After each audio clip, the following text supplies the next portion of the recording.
Welcome to Act Pod, a podcast show that sheds light on the stories and impact of the social sector. The show is proudly powered by Aspire Coronation Trust Foundation. Let's begin the change.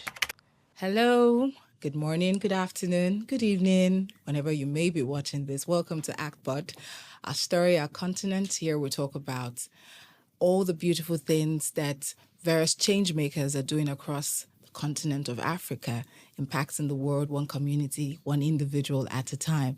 And we started off a very beautiful conversation last month talking about education and making impact through education. And today we will be continuing on that conversation. It's the part 2 of that conversation. My name is Omoye, and I will be leading you on this conversation, hosting today's conversation alongside a beautiful change maker that we have in the studio. Education is a big deal. And it is for us in Africa.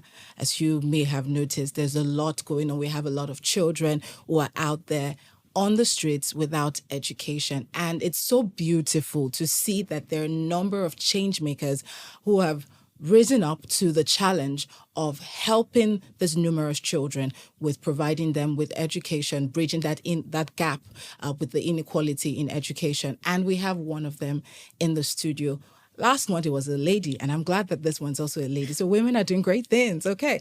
All right. So we have May Oghenerukeme Asagba. Sorry, I used the attitude in pronouncing it. You're welcome to the studio. Welcome to Act Pod. Thank you very much, Omoye. We're so excited to have you. We're glad that you're a change maker working with CAIN, which is catering to Africans in need. Yes, I needed to get that correctly. And we're excited to see the things that you're doing. Just last month, we had Folawe come talk about what she's doing with Teach for Nigeria. And today, we can't wait to just get into the conversation to know what you, as a change maker, using the platform of CAIN to impact Africans. I know that CAIN doesn't only focus on education, but then I guess we'll get into that. But today we'll be talking about what CAIN is doing with regards to education. But I'm not CAIN. I'm not May Asagba. So I won't be talking about this. And so would love to meet you. Who is May Asagba? Okay. Thank you very much, Omoye, for having me here today. I'm super excited to be here. It's an honor and a privilege. So who is May? May Oghenerukeme Asagba. Well, I'm popularly known as either May or Ruke. I know my name is a mouthful. So I'll call myself a vibrant social impact leader. I have over a decade of experience implementing transformative projects and also empowering young change makers to drive development in underserved African communities.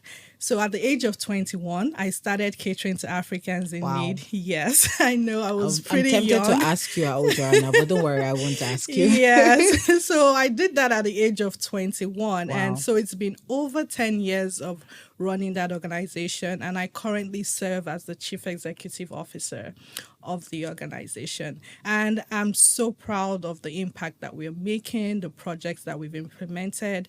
I mean, we've reached over 10,000 underprivileged children across 10 underserved African communities.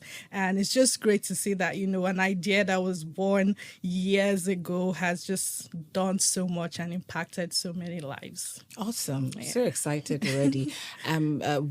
We at ACT Foundation, we're very excited about making impact. And so when we have change makers like you in the room, we're excited. We just want to know your story. And really, that's what ActPod is all about, just knowing your story. So I'm curious, what led to, I know you started this at 21. What led you to start CAIN? And what exactly does CAIN address with regards to education? Education, yes. So that's a great question. So yeah, I started the organization pretty young, but the idea was born like way before I started. Wow. So I think this was when I was in high school. I became acutely aware of my privileges, and this was at a point where I was given the responsibility to hire high school graduates for a minimum wage job. Now, take note that I was still a high school student at that point in time. So initially I thought I'm unqualified for this job. Like, why would I be testing and interviewing high school, people who already have a high school diploma? And, as the process began, I realized that a lot of students or a lot of candidates at the time that came from under-resourced schools in underserved communities had difficulty reading, writing, and thinking coherently. The injustice being meted to them, by a failed, public education system was just mind-boggling. And there was this particular candidate who, after failing the test, I informed her that, well, I'm sorry, we can't give you this job. And then she just burst out in tears and tearfully pleaded with me that she really needed the job because she needed it to survive. Well, sadly, I couldn't employ her. Rules are rules. If you fail the test, you can't get the job. But that plea really ignited a fire within me. And that was how CAIN was born. Or I'll say that was how CAIN was conceived. Yes, that's Rather, that was how CAIN was conceived. And I think I just recognized that if I was born into her circumstances, it could have been me on the other side of the interview, right? If I was born into a poor family, if I had to go to an under-resourced school, maybe I wouldn't have been able to read, write, or think as well as I do right now. And so for me, that was like a pivotal moment that crystallized my commitment to empowering underprivileged children to gain quality education so they can break from poverty, they can be empowered to create better life for themselves, and also contribute meaningfully to their, community and even the world at large. So yes, that was how CAIN was conceived. And well, I struggled with the idea for a while because I knew I was going to do something. But then, when you have the idea, it's always like, maybe when I become like a Dangote or I'm a millionaire, Yes. Or I'm settled, Yes. then I can start something. But then that moment kept haunting me. Like even in my college dorm, I was, deep into schoolwork, but I kept thinking, you have to do something, you have to do something. And then I just started. And that's how the organization was born. Awesome. That's so it's so beautiful to know. And I know that we have a number of change makers, a number of people who are very enthusiastic about wanting to impact their direct community who watch this podcast and listen to this podcast. And usually they always come here to draw inspiration. And that's why we always want to bring people who have gone through the system and who are doing great things to be able to inspire other people. And I'm certain that as we go on in this conversation, we'll get to achieve that. And I also had asked the question about what exactly does CAIN do? Yes, with regards to education. I want us to touch on that and then we'll get into how you do this. Okay. Yes. All right, sure. So our mission is to empower underprivileged children in underserved communities with quality education and skills to break from poverty and to become globally competitive. Okay. So yes, it's a lofty goal. So how do we do this? I think I'm going to dial back a bit. So when we started, we were working with public schools. What we used to do is we go into public schools, ask them, what educational resources do you need? And then provide those resources. So we provided over 1,000 educational materials, over 200 textbooks, installed whiteboards, did a whole lot of projects, with those schools. And at the point of evaluating our intervention, we found out that we were only affecting the performance of high-performing students. So what about the low-performing students? So we had to go back to the drawing book, talk to the beneficiaries, the teachers, to figure out what the problem was so we could craft better solutions. And that's how the community-centered model for CAIN was born. So right now we use I like to call it a comprehensive, multifaceted, community-centered model to addressing educational inequality. And so with that, we started a community educational center that is entirely free for underprivileged students in the largest local government area in Lagos. And so with that center, we address a lot of challenges. The first thing is we realized that a lot of the students that we were trying to reach, poverty was a major barrier to accessing education. Even though schools are like public schools, rather, are nominally free, there's still a lot of hidden costs that they cannot afford, like registration fees, examination fees. They can't afford textbooks to study. They go home, they're all living in a room, just one room with like the entire members of their family and extended families. So they don't have a conducive place to study. So we created a library in our facility where students can come and study, and they can also access, educational materials for free. Then another problem that we saw was teaching. So a lot of the teachers that we noticed in many of those under-resourced schools were either underpaid or unqualified, or were just uninterested in teaching.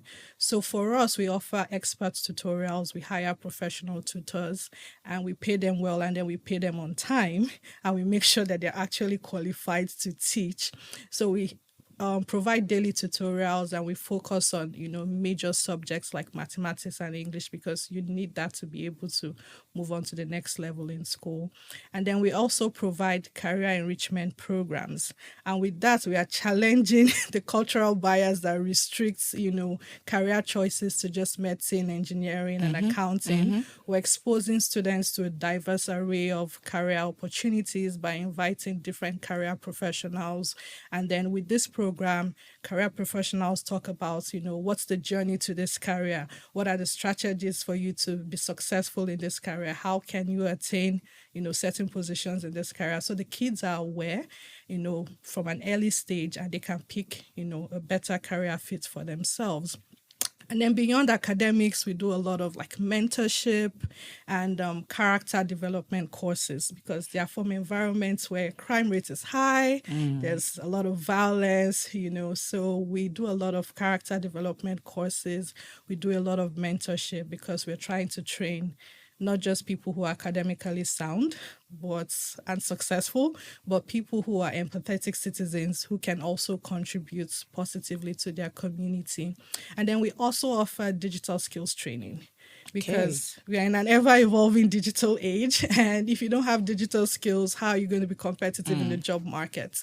So we offer that as well, and we have a full-time instructor. We have a digital skills lab where students have free access to computers, internet, and a host of courses that they can take online or physically at our space. So yeah, it's a whole lot that we do it is. to really empower these kids. And I love that it is very holistic in terms of, so, while I listened to your story, I realized that, when you started off, when CAIN started off, you guys just thought, let's just go to the school they don't have books. Exactly. They don't have whiteboard, and usually that's what's most change makers, especially who are interested in helping children in the educational sector, they just think, there are schools there, they don't have good teachers. Oh, they don't have a board. No, they don't have books. Then that's what you go to provide. But you don't really sit down to holistically observe.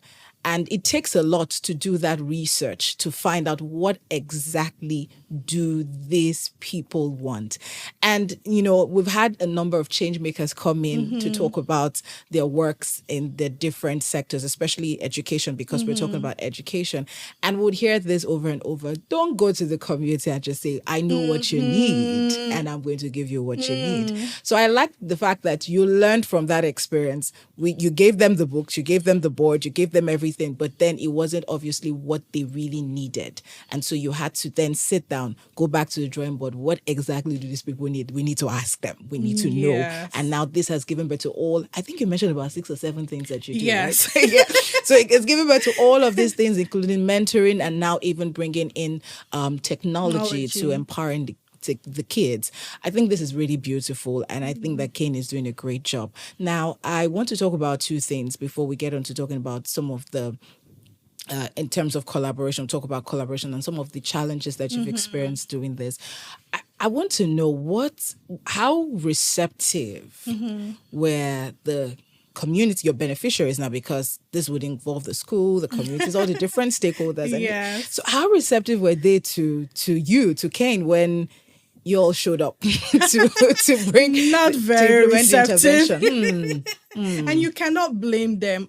So there's this distrust between change makers and community members because they are often exploited, right? So sometimes they're asking questions like, "Oh, what party are you part of? Because is this some form of political campaign you're trying to run? Yes. Or what church? The Muslims are thinking, okay, are we going to also be beneficiaries?" So there's a lot that has happened in the past that you have, and I tell people, just be patient. With time, when you have a track record, you're transparent, they see that you're not trying to exploit them, people will come around. So at first we had that problem, like, parents always asking their children, "Why are you going there? Stop going there." Like, are they trying to use my children for some kind of ritual or something? How come all their programs are free? Like there's something up, because they're not used to people providing quality services for free. And so we dealt a lot with that. And with time, when students came, they found out their students were safe, we're not exploiting them, they were getting, real value for no pay. Parents started to come around, they started to, now it's kind of like we cannot accommodate the number of people who are interested in our programs because we've built that trust over time. And there were a lot of interventions to build that trust. Like I said, transparency, have a track record, also engaging with the community. So I don't just sit down in my office, or behind a computer. I go into the looking community. All beautiful like you do now. yeah. But I don't even also dress like this. I probably wear a t-shirt and a jeans. To just try to connect with them on a personal level. So if you go to many of them probably already know myself. "Oh, Miss Rukia, she does that," because I try to engage with them. I even hold community sit-down sessions, talk to them. I don't speak English like I'm speaking to you right now. I speak Pidgin. This is for the camera. Yes.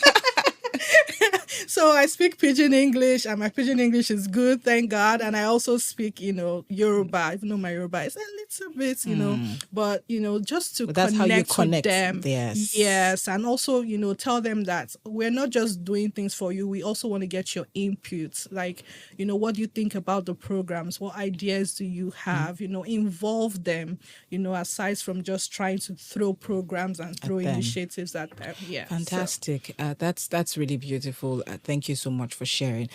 Because I know that my time is already, I don't even need to look at my wristwatch. Okay. But I wanted to ask, what would you say is the impact that you've had in the last 10 plus years that you have been doing this?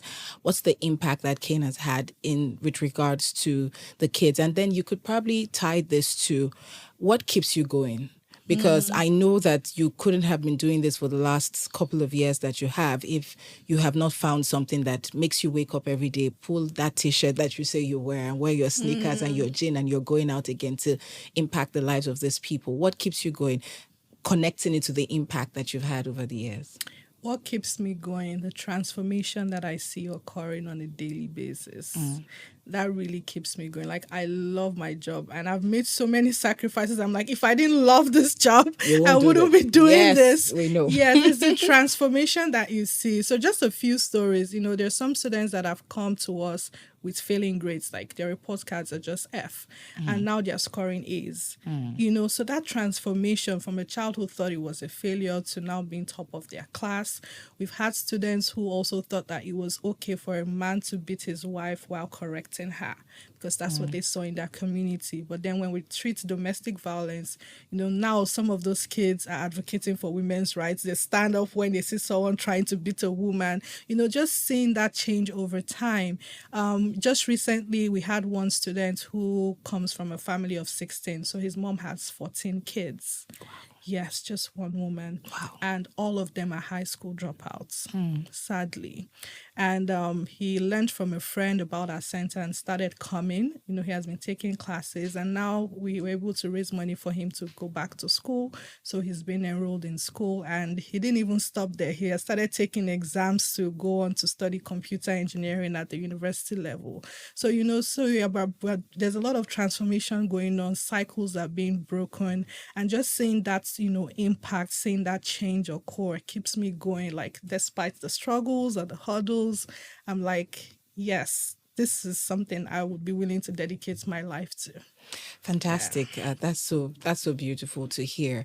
I know that the passion, the impact keeps you going, but I also know that collaboration, partnerships is key True. to getting the job done. Yes, I mean, you could have all the passion in the world. Without money, you can't go. Can't do nothing. So let's talk about collaboration. Yes. What has collaboration helped you? In what ways have you engaged in collaboration and partnerships that has helped CAIN to achieve all that they have? Yes, yeah, I cannot overemphasize the importance of collaboration. It's very, very key in driving the work that we do. So it has helped us in a number of ways. One, it has helped us to increase... what kind of collaboration? Yes. Sure, I'll highlight that. So it has helped us increase our reach. So, for example, our main educational center is in Ikotun, but we partnered with Cross Bonds, another non-profit organization, to establish a primary school in Jeda Village, which is on the outskirts of Abuja. So we've increased our reach just by that partnership. Then in terms of raising funds. In fact, we've had a host of collaborators and partners for that. To establish our educational resource center, we had to partner with employees at Google, Microsoft through their employee giving program to be able to purchase that property and also furnish and, renovate it.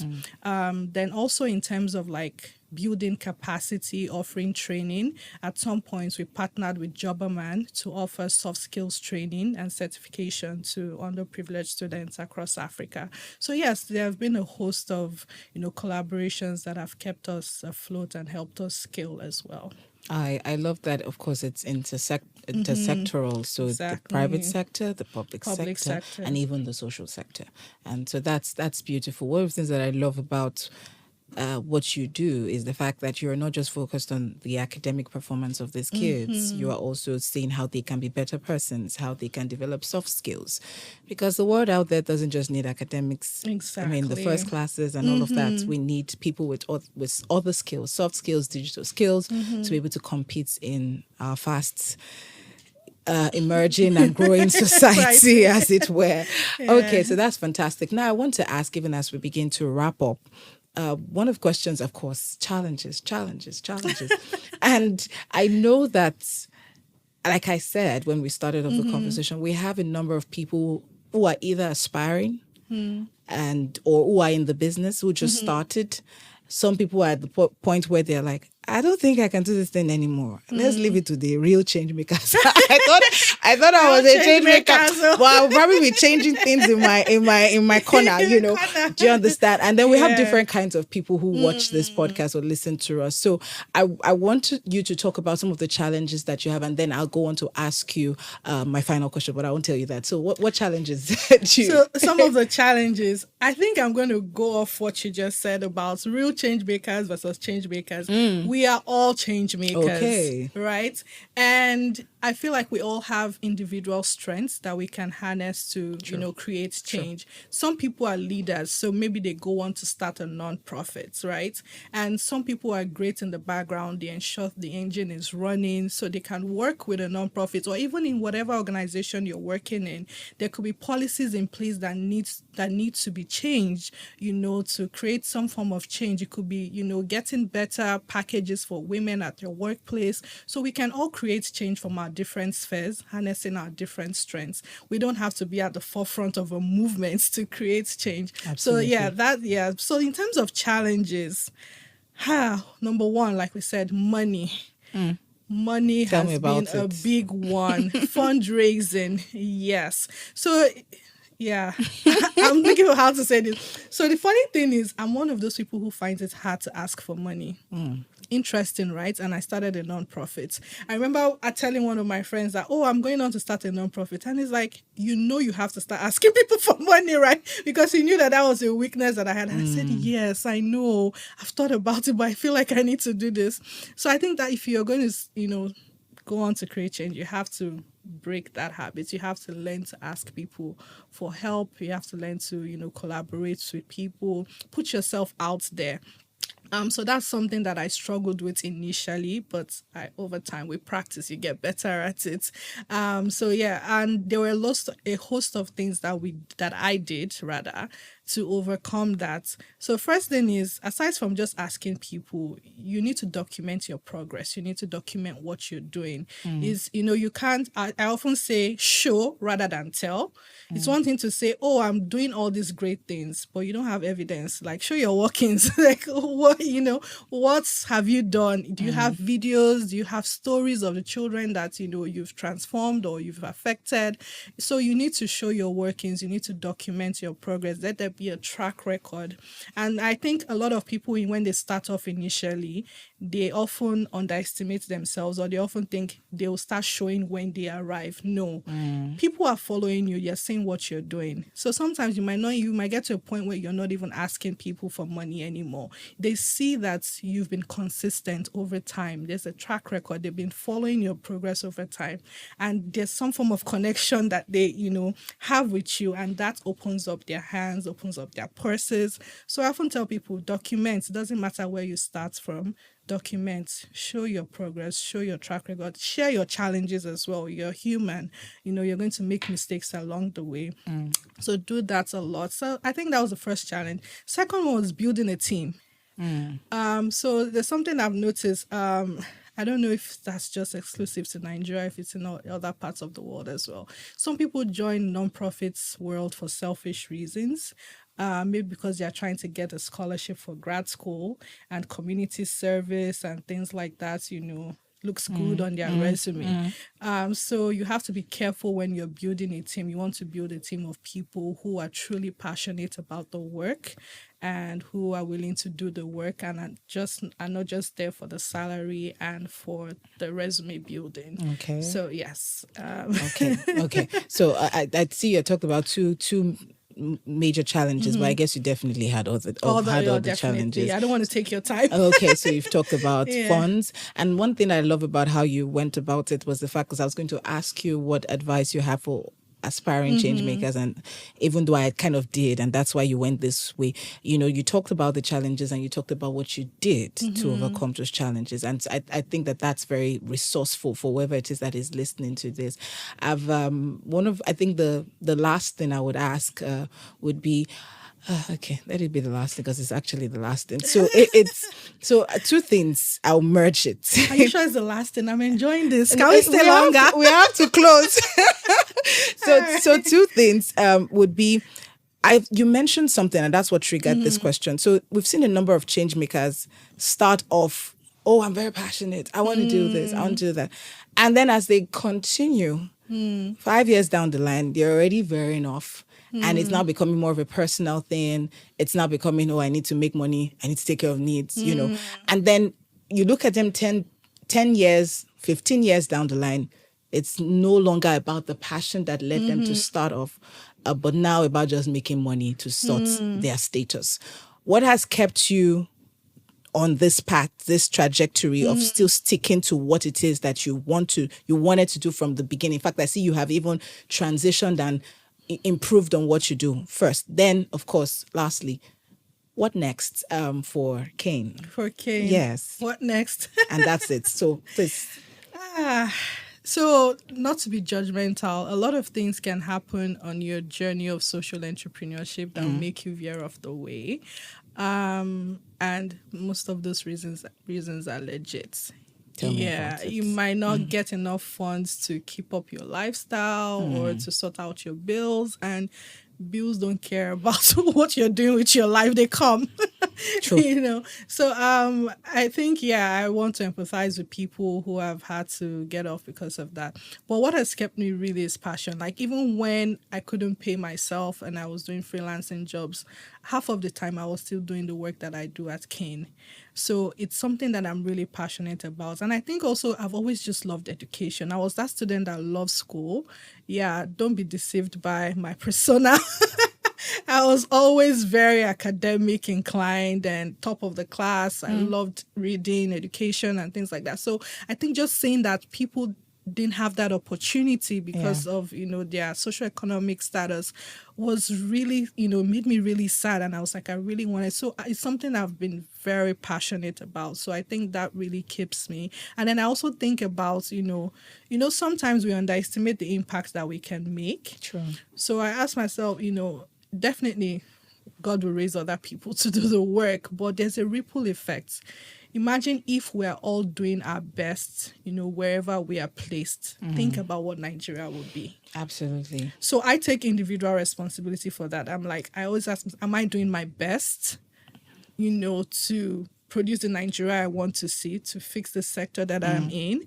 And if the answer is yes, I think that I'm doing a good job. If I'm feeling like, I need to work harder to do that. So just asking yourself and noticing that we need to all take individual responsibility. We cannot just push that responsibility to other people.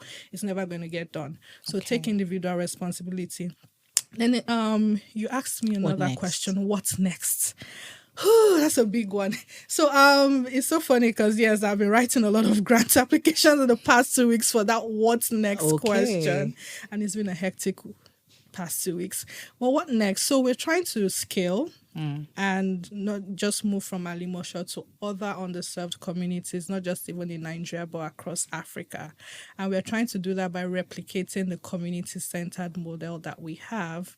But now we're taking a more innovative approach, including climate change, training community members to be more environmentally conscious and, building classrooms that are more digitally inclined and digital forward. So we're doing a host of things using that same community-centered model, but we've improved on it and we're looking for funds to replicate that. Okay, so I believe that potential funders are also watching this podcast. So I'm certain that they just heard what you said. May Asagba needs that money, please give it to her. All right, Kate. And of course, partners, collaborators, we need you. And I'm certain that they'd reach out. So thank you so much. We have to end this here. I know that there's so much to still talk about, but thank you so much for coming on this episode of ActPod. All right, people, this is where we call it a wrap. On this episode, we've talked about how to influence and impact the educational sector and the world generally through education. And we're glad to have a changemaker like May Asagba in the house just to talk about all that she's done. And we know that there's so much more that we can do. So let's keep doing the good that we do. And I'm certain that we'll continue to see the great impact on our society. Thank you so much and have a blessed day. Thank you for listening to ActPod. For inquiries and feedback, please reach us on actpod@actrustfoundation.org. Follow us on social media at ActFoundation_ on Instagram and Twitter, and Aspire Coronation Trust Foundation on Facebook. The show is proudly powered by Aspire Coronation Trust Foundation. ActPod, our story, our continent.